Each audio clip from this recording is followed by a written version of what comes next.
నమస్తే welcome to our channel నేను మీ Ramesh మిద్దే Telangana assembly అట్టుడుకుతుంది ప్రజాపాలన గురించి పక్కకు పెడితే ప్రజాస్వామ్యానికి కనీస గౌరవం ఇస్తలేదు కాంగ్రెస్ నిండు సభలో మహిళా నేతలను ప్రతిపక్ష పార్టీలో ఉన్న మహిళా నేతలను కించపరిచే విధంగా వ్యాఖ్యలు చేస్తోంది దీని మీదే తెలంగాణ అసెంబ్లీ అట్టుడుకుతుంది ఇప్పుడు సబితా ఇంద్రారెడ్డి గురించి అలాగే సునీత లక్ష్మారెడ్డి గురించి కావచ్చు సీఎం హోదాలో ఉన్న రేవంత్ రెడ్డి సాక్షాత్తు వారిని నమ్ముకుంటే జూబ్లీ బస్టాండ్ దగ్గర కూర్చోవాల్సిందే అనే పరస్పరంగా ఒక వ్యక్తిగత దూషణ చేశాడు అంటూ నిండు సభలో సబితా ఇంద్రారెడ్డి కన్నీరు మున్నీరయ్యారు మీడియా ముందుకొచ్చి ఆమె బాధ వెలగక్కున్నారు అలాగే అంతకు మించి ఇద్దరు ముఖ్యంగా ముఖ్య నేతలు ఎవరైతే ఉన్నారో సభను నడిపేది సీఎం అలాగే డిప్యూటీ సీఎం ఈ ఇద్దరు కూడా అసలు అనూహ్యంగా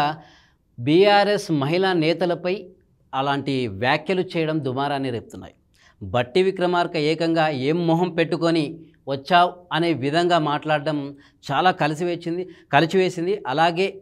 అటు బీఆర్ఎస్ కార్యకర్తలనే కాదు యావత్ తెలంగాణ సమాజం కూడా నిన్న ఎవరైతే అసెంబ్లీని ప్రత్యక్ష ప్రసారం చూస్తున్నారో వాళ్ళు ఖచ్చితంగా ఆశ్చర్యానికి గురయ్యే పరిస్థితి ఏర్పడింది అయితే దీని మీద గలమెత్తిన బీఆర్ఎస్ నాయకులను అరెస్టుల పర్వం అయితే ఇప్పుడు కొనసాగుతుంది బుధవారం అయితే ఏదైతే ఈ అంశం జరిగిందో బడ్జెట్ పద్దుల గురించి చర్చించకుండా దాన్ని దాటవేసే క్రమంలో ఈ చర్యలకు పాల్పడ్డారా లేదా ద్రవ్య వినిమయ బిల్లుని పక్కదోవ పట్టించడానికి ఈ అంశం పూర్తిగా కాకముందే ఒకవైపు బీఆర్ఎస్ కార్యకర్తలు గొడవ చేస్తున్నారు అలాగే అంతెందుకు మిత్రపక్షంగా మారిన కాంగ్రెస్కు మిత్రపక్షంగా మారిన ఎంఐఎం అక్బరుద్దీన్ కూడా వాళ్ళకు మైక్ ఇవ్వండి లేదా సస్పెండ్ చేయండి ఏదో ఒకటి క్రమశిక్షణలో పెట్టండి అంటూ అంటే ఒక ప్రజాస్వామికబద్ధంగా మాట్లాడడం జరిగింది కానీ ఈ కనీస ప్రజాస్వామికబద్ధంగా కూడా కాంగ్రెస్ నాయకులు ఎవ్వరు కూడా మాట్లాడటం లేదు అదే ఇక్కడ ఆశ్చర్యం కలిగిస్తోంది ఒకప్పుడు బీఆర్ఎస్ పార్టీ ప్రధానంగా అధికారంలో ఉన్నప్పుడు ఏ విధంగా ఉండేదో ఇప్పుడైతే సభ ఆ విధంగా నడవట్లేదు అని మిగతా ఏదైతే ప్రత్యక్ష మన బీఆర్ఎస్తో పాటు ప్రతిపక్ష హోదాలో ఉన్నాయో బీజేపీ కావచ్చు ఎంఐఎం కావచ్చు ఆఖరికి సపోర్ట్ చేసే సిపిఐ కూడా కూరంనేని సాంబశివరావు లాంటి వాళ్ళు కూడా విచారం వ్యక్తం చేసే పరిస్థితి ఇది ఎందుకు మీ ద్రవ్య వినిమయ బిల్లుని పక్కదోవ పట్టించడానిక లేదా ప్రజల దృష్టిని పక్కదోవ పట్టించడానిక లేదా రుణమాఫీ మీద ప్రశ్నలు ఎక్కువ పెడుతున్నారనా అసలు దేనికి కారణం అసలు అసెంబ్లీ ఉన్నది ఎందుకు ముందుగా మనము ప్రతిపక్ష సైడ్ కాకుండా లేదా ప్రభుత్వం సైడ్ కాకుండా ప్రజల సైడ్ నుంచి ఒకసారి ఆలోచించి చూద్దాం అసలు అసెంబ్లీ సమావేశాలు జరుగుతుంటే ఒక సగటు వ్యక్తి టీవీ ఆన్ చేసి ఎందుకు చూస్తాడు లేదా ఇప్పుడు ఉన్న యూట్యూబ్లో అసలు ఏం జరుగుతుందని ఎందుకు చూస్తాడు ప్రభుత్వం ఎటువంటి చట్టాలు చేస్తుంది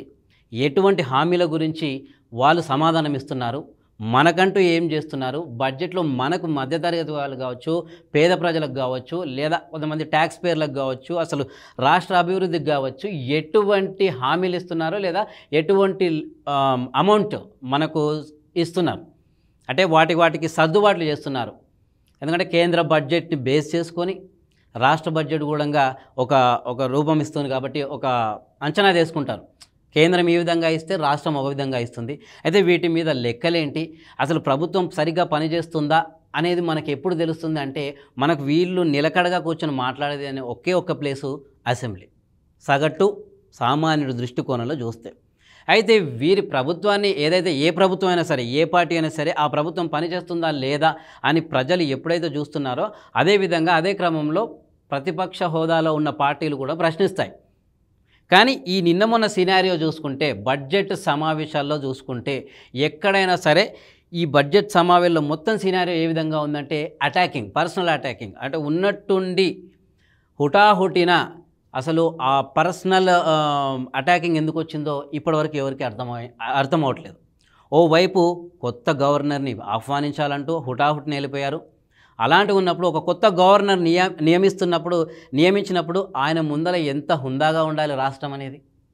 అని ఈ కనీస అవగాహన మిస్ అవుతుంది ఆ కాంగ్రెస్ పార్టీకి అంటూ కొంతమంది విశ్లేషకుల అభిప్రాయం ఇది అయితే చూడాలి మరి ఇప్పుడైతే ప్రజెంట్ నిన్నటి ఏదైతే సభలో ఆ మాటల ద్వారా సభ వేడెక్కిందో అటు బీఆర్ఎస్ కార్యకర్తలు కూడా లేదా బీఆర్ఎస్ పార్టీ కూడా తీవ్రంగా ఖండిస్తోంది, నిరసనలు వ్యక్తం చేసింది. ఈరోజు లాబీలో అసెంబ్లీ వేదికగా లాబీలో నిరసనలు వ్యక్తం చేస్తుంటే మార్షల్స్ని ఏదైతే అసెంబ్లీకి కట్టుదిట్టమైన భద్రత అంటుంటారు కదా మార్షల్స్ అంటే, వాళ్ళ సహాయంతో బీఆర్ఎస్ నేతలను బయటికి లాగి ఈడ్చిపడేశారు అని చెప్పుకోవచ్చు. అలాగే మనం చూసే విజువల్స్లో కూడా మనం క్లియర్ కట్, ఇది బ్రేకింగ్ న్యూస్ అనమాట, వీరిని అరెస్ట్ చేశారు. అంటే ఇట్లా ఉంది అంటే పరిస్థితి, తెలంగాణ ఉద్యమ సమయాలు గుర్తుకొస్తున్నాయి లేదా ఆ టైం పీరియడ్లో ఉన్నామా అనే విధంగా ప్రశ్నలు రేకెత్తిస్తున్నాయి. చూడాలి మరి ఇది ముందు ముందు ఏ విధంగా ఎంత దూరం వెళ్తుంది, అసలు కాంగ్రెస్ ధోరణి ఈ విధంగానే ఉంటుందా, బడ్జెట్ సమావేశాలు కావచ్చు లేదా హామీల నెరవేర్చడంలో కూడా కావచ్చు ఇదే పంతాను కొనసాగిస్తారా అనేది కూడా చూడాలి. అయితే యావత్ తెలంగాణ సమాజం మాత్రం ఈ ఘటనని మర్చిపోదు. ఎందుకంటే